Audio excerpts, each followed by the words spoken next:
ẹnu Kabiessi gbọ́ pé pẹ̀lú ìjókòó táwọn ọba aládé eléyìí tó jẹ́ ọba tó wà lábẹ́ àṣẹ ìjọba ìbílẹ̀ ti ìlú Òpòbẹ́, àwọn ọba lábẹ́ àṣẹ Àjáwẹ̀rẹ̀, àwọn ọba láti ilẹ̀ Nàìjíríà àtàwọn ọba láti ibòmíràn eléyìí tó péjú pésẹ̀ láti wá bá Kabiessi ṣayẹyẹ ọdún àṣà.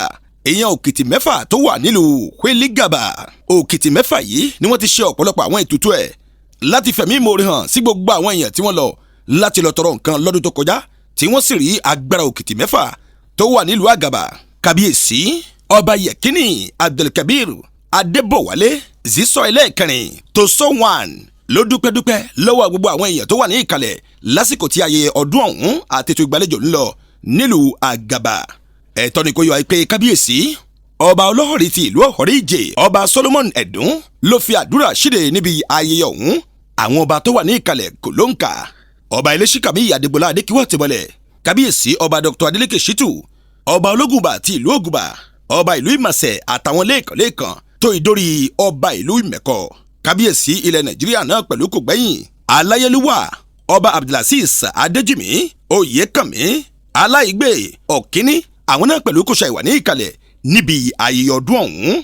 Àwọn olóríṣà àsàpàtà ló kọ́kọ́ fi ijó ọwọ́ wọn hàn tí wọ́n sì fi ìdùnnú àti ayọ̀ fi sọ fún ọba Abdul Yekini wípé ó kú ọmọ ṣe. Àwọn onízàngbétọ̀ gbẹ́yìn níbi tí ọ̀pọ̀lọpọ̀ ayẹyẹ náà ó ti gbéra sọ. Onílé àti àlejò tó wà ńbẹ̀ ló fún ojúlóúnjẹ tí wọ́n sì dùnnú lórí ọ̀rọ̀ Kabiessi ọba Abdul Yekini Abdul Kebir tó sọ ẹlẹ́ẹ̀kíní Ziso ẹlẹ́ẹ̀kẹrin.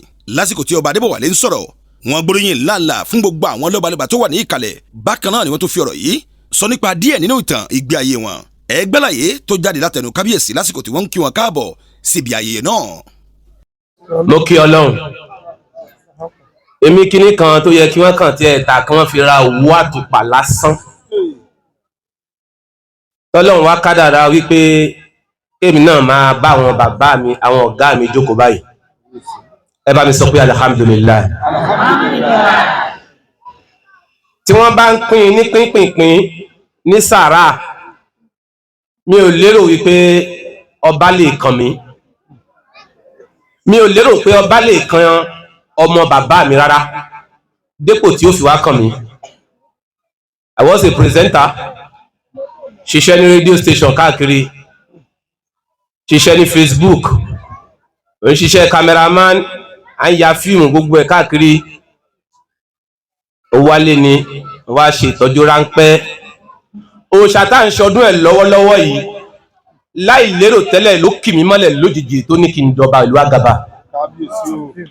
Inú mi bàjẹ́ gan ní ọjọ́ yẹn, torí mo rò wípé lákọ̀ọ́kọ́ náà mi ò lówó, mi ò lóògùn, mi ò tún léèyàn. Gbogbo nǹkan tí mo lérò wípé èèyàn máa fi ní backup kò sí kankan tí mo ní. Ó jẹ́ kí inú mi bàjẹ́ púpọ̀, ṣùgbọ́n mo dúpẹ́ lọ́wọ́ àwọn ọ̀gá mi tó wà níkàlẹ̀. Ẹ̀tọ́ ni kò yíwa wípé ọ̀pọ̀lọpọ̀ àwọn àmì ẹ̀yẹ ló yọjú lọ́jọ́ ọjọ́ náà fáwọn èèyàn lẹ́ẹ̀kan láàfin ọba ọ̀hún tó gba àmì ẹ̀yẹ. Àwọn lóbalóba tó wá síbi ayẹyẹ náà kò ṣàìṣe àlàyé nípa ìdùnnú àti ohun tí wọ́n fi hàn lórí bí ayẹyẹ ọ̀hún bó ṣe wáyé. Ọba Elésìkàmí ló ṣíwájú láti gba ọ̀rọ̀ sọ lákọ̀ọ́kọ́. Ẹgbọ́rọ̀ tí wọ́n sọ pẹ̀lú àwọn ọba tó kù. Eyeye lakun lọ́jẹ́ fọlé ohun ìṣẹ̀ṣẹ̀ṣẹ̀ kó má parẹ́ òun ni Kabiessi Agaba òun Agaba ń ṣe léni. Kò sí débi àyí gbogbo ìṣẹ̀ṣe wọn lọ́tún ló sì falẹ̀ kí ju wáyé lọ. Ìṣẹ̀ṣe kò gbọ́dọ̀ parun ni kàtẹ́wọ́ mọ̀ kán pé níṣẹ́ nínú kókó. Wọ́n bá pè ní ìṣẹ̀ṣe ọba ló ń jẹ́ ìṣẹ̀ṣe. Ọba kọ́ba nílẹ̀ Yorùbá tó bá ti da ìṣẹ̀ṣe nù ó ti fi àpò ìyá rẹ̀ kọ́ ni. Torí pé wọ́n yé jẹ ọba ní ṣọ́ọ̀ṣì tàbí mọ́sálásí. Ọba tó bá jẹ́ ọba gidi nílẹ̀ Yorùbá, ẹ wò ní ọ̀dọ̀ wa ní Nàìjíríà, wọ́n máa fòkúta fọ́ ọba lórí, wọ́n máa gún ọba ní ọ̀bẹ. Kí ni jẹ́ ọba? Kò bá lé nǹkan kan nìyí. Tó yẹ kó bá lé gbogbo àwọn tó ní agbára tọ́lọ́run fi rán sílẹ̀ ni. Ta ló lè rán Ọlọ́run? Ìjẹ́ yẹn lọ́rọ́ Ọlọ́run mú. Ìtumọ̀ ẹni pé ọba òun ni aṣojú Ọlọ́run lórí ilẹ̀. Gbogbo nǹkan tó fi lè mú ìfẹ́ ìkó àwọn èèyàn wa papọ̀, òun náà ni ìdàgbàsókè.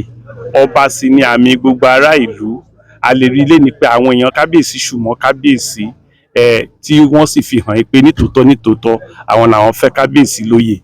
Àdúrà mi ni pé ìgbà ọdún kan lájẹ́ fún kábíyèsí lórí ìtẹ́, ìlú Agaba máa lọ síwájú, lásìgbò ìdààmú kò ní ya wọnú ìlú náà, ire láti máa jẹ́. Gbogbo ìdàgbàsókè tá a ti béèrè fún ìlú Agaba á wọ ìlú náà wá.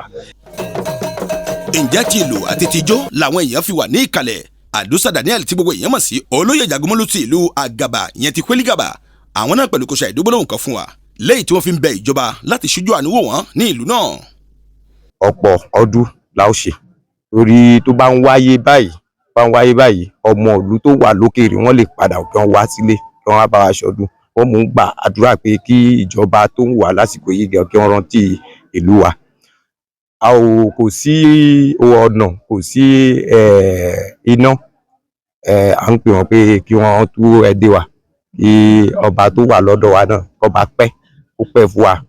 Ó ti fi ọmọdé fi joyè, á fi àgbà fi bá wa lò pẹ́. Ǹjẹ́ ọjọ́ 11 oṣù kejì ọdún 2024 ọjọ́ má lè gbàgbé ni nílùú Kweli-Gaba lábẹ́ àṣẹ ìjọba ìbílẹ̀ ti ìlú Àjáwẹ̀rẹ̀. Kàásùmù Ìṣọ̀lá ló ti ń jábọ̀ ìròyìn fún iléeṣẹ́ Ọ̀sọ́lọ̀ TV. Ọ̀sọ́lọ̀ TV. Ìmọ́lẹ̀ gbogbo ọmọ ànàgó.